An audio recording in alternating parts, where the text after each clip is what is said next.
Tu t'es trop renseigné sur ma vie. Waouh. Oh non. Le pire dossier de ma vie, je te jure que je voulais trop le cacher, ce dossier-là, il apparaît, ça y est.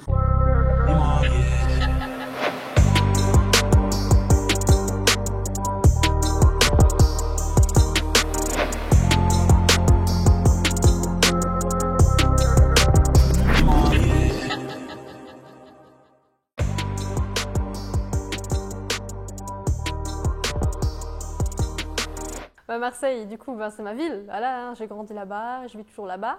Et c'est là où j'ai commencé la musique. J'ai commencé vers mes 9-10 ans à prendre des cours de chant dans une association. Et après, je faisais des petits concours de chant par-ci par-là, un peu partout dans Marseille. Des restos, des bars et tout, tu vois. Il y a des concours de l'étoile, des choses comme ça. Totalement. Tu t'es trop renseigné sur ma vie. Waouh. En fait, ouais, ma mère, elle prenait des cours de chant du coup quand j'avais, je pense, je sais pas, 8, 9 ans, etc. Et avec mes soeurs, on allait toujours la voir en concert. C'était, enfin, des petits concerts, tu vois, des petites mises en scène et tout.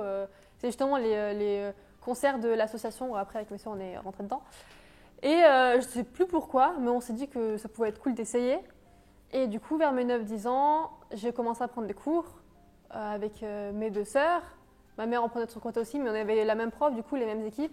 Et on faisait des concerts ensemble tous les, je sais pas, peut-être 3 mois, tu vois.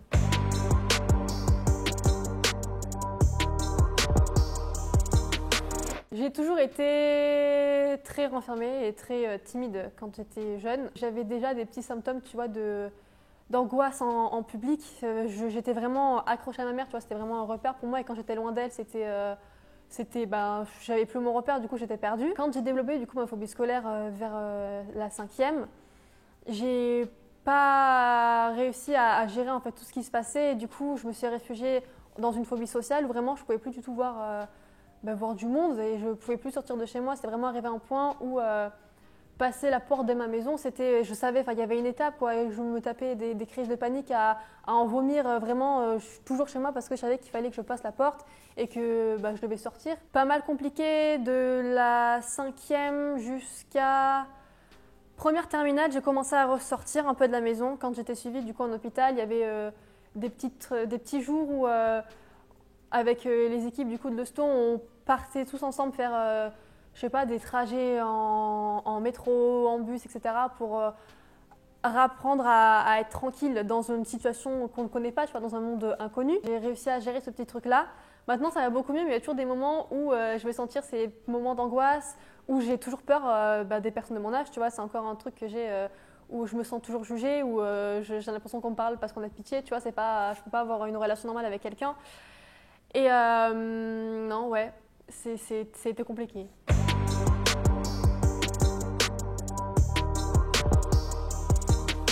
Petite pause dans cette interview pour te dire à toi qui regarde cette vidéo, mais je le sais, qui n'est pas encore abonné à Qui es-tu, de t'abonner et d'activer la petite cloche. Ça prendra 2 secondes max. Et comme ça, tu louperas aucune interview. Et surtout, moi, ça me fait grave plaisir. Allez, on retourne dans l'interview.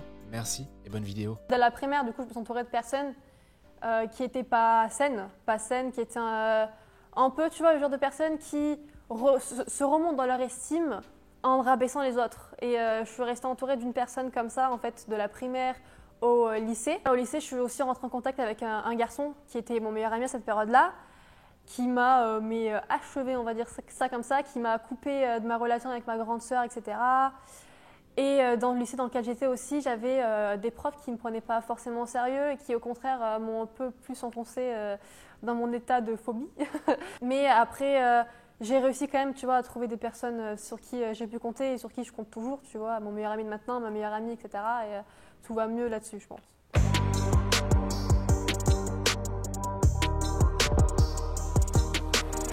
En ce moment, je suis dans une période Tom Odell, c'est grave. Tom Odell, j'ai découvert au collège. Je crois que c'est ma sœur. Non, je l'avais découvert avec Another Love, en fait. J'essaie de trouver à cette période-là des sons auxquels je pouvais apprendre à exprimer une émotion en chantant. Et c'est avec ce son-là, en fait, que j'ai appris, du coup, à transmettre des émotions dans la musique. Et je l'ai écouté tout le collège. J'embrouillais beaucoup ma sœur parce que je suis le genre de personne, en fait, dès que j'ai un coup de cœur musical, j'écoute en boucle. Et du coup, elle était en mode, arrête, je ne peux plus écouter ces sons parce que tu n'écoutes que ça. Et du coup, j'ai fait ça tout le collège. Après, j'ai eu une période où j'écoutais plus vraiment et là, depuis peut-être 2 ans, je recommence à vraiment réécouter tout ce qu'il fait. Et c'est un peu un artiste aussi, tu vois, je le verrais un Aurora masculin, mais pas dans le même genre musical, mais juste la façon d'être quand il est sur scène, quand il est au piano, la façon qu'il a de vivre la musique, c'est incroyable. Juste, enfin, j'adore ce qu'il fait. Là, c'est vraiment, j'écoute à fond ce qu'il fait en ce moment et j'adore.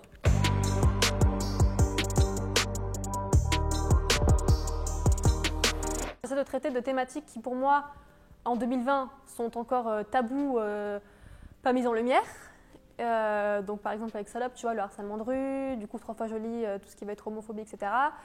Et je parle du coup beaucoup de moi, de périodes où j'étais pas forcément bien, mais toujours avec essayer de garder, tu vois, un petit espoir positif.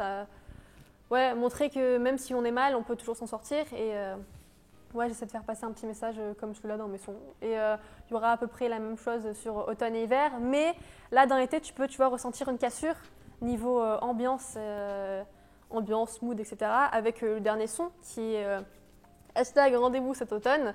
Où justement, tu vois que comparé à tous les sons qui sont déjà sortis, il y a une prod plus dark, différente, des glitches sur la voix, des paroles peut-être plus profondes, etc. Et c'est justement pour te teaser un peu ce qui va arriver sur automne et hiver où justement il y aura un mood plus dark parce que moi, Tessa, tu vois, moi je suis une personne qui change selon les saisons et automne et hiver je suis beaucoup plus dans un mode dark et réflexion du coup.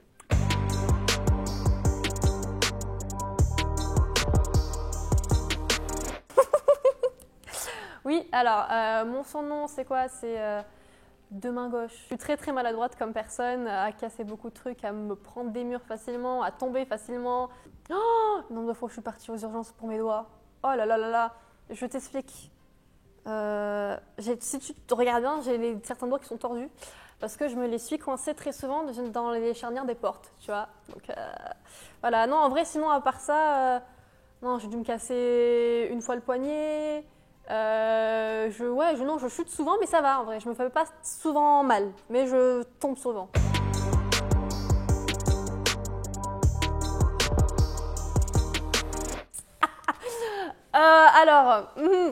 Je crois que c'était pourquoi? Je crois que c'était pour mes 17 ans. Et là, j'ai mon meilleur ami Arthur qui est venu du coup et qui m'a offert un kebab d'anniversaire. Voilà, il avait emballé dans un papier cadeau un kebab tout chaud et tout. Parce que j'adore les kebabs, j'adore la bouffe, je suis amoureuse de la nourriture, j'adore manger dans la vie. Et j'adore les kebabs. Et du coup, je sais pas, un jour il s'est ramené, voilà. On était dans, je sais pas, la supérette d'en bas de chez moi, il s'est ramené avec un kebab emballé et on l'a dégusté, c'était très bon.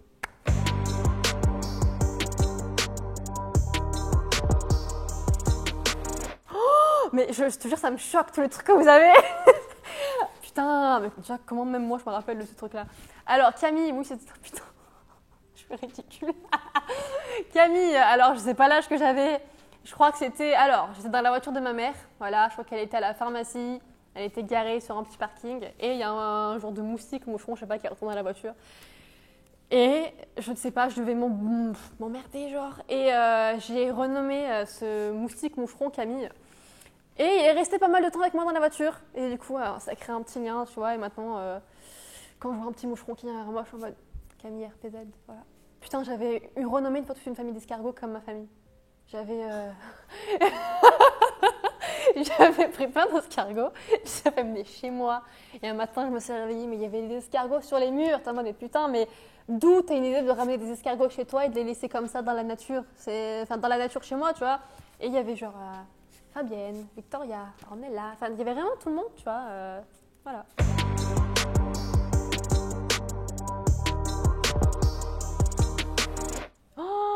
Oh non, le pire dossier de ma vie, je te jure que je voulais trop le cacher ce dossier-là, il apparaît, ça y est.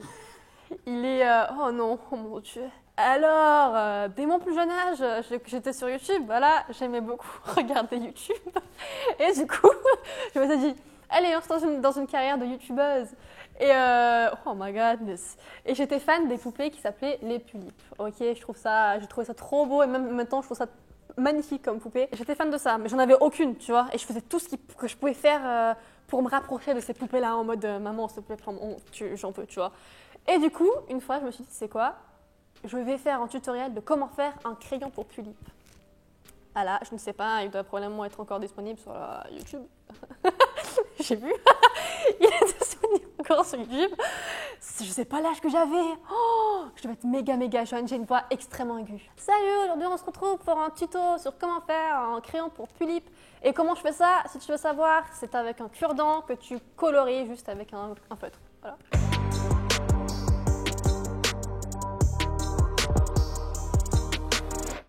Oh putain, si. Je te jure, je me dis, là, mais waouh, je ne me sens plus en sécurité. Tu sais les moindres secrets de toute ma vie. Alors, c'était à la période justement où je prenais des cours de chant et tout. J'avais créé des liens avec des personnes, dont un garçon qui s'appelait Alexandre. Et ce Alexandre-là, il nous invitait souvent, mes sœurs et moi, chez lui. Il avait une piscine, etc. Voilà. Et un jour, du coup, on va chez lui pour aller à la piscine. Je rentre chez lui pour aller aux toilettes, en sachant qu'il y a une balustrade. C'est une balustrade, ouais, une baie vitrée, tu vois, une baie vitrée qui était, quand je suis rentrée, ouverte. Voilà. Je sors des toilettes, je cours, et je ne vois pas que la baie vitrée est fermée. Du coup, ce qui fait que je me la prends de plein fouet dans la face, mais tellement fort que je suis tombée. Je suis tombée, genre. Et quand il n'y a pas tout le monde qui avait vu ça. Du coup, quand je suis sortie, j'ai réagi comme ça, n'avait rien eu, tu vois. Mais j'étais, oh là là, mon nez. Il n'y a rien eu, hein, mais un bon coup, tu vois, sur la tête. C'est... Un chaos technique. Ouais, clairement. Merci beaucoup. Merci à toi. Comment t'as tout ça?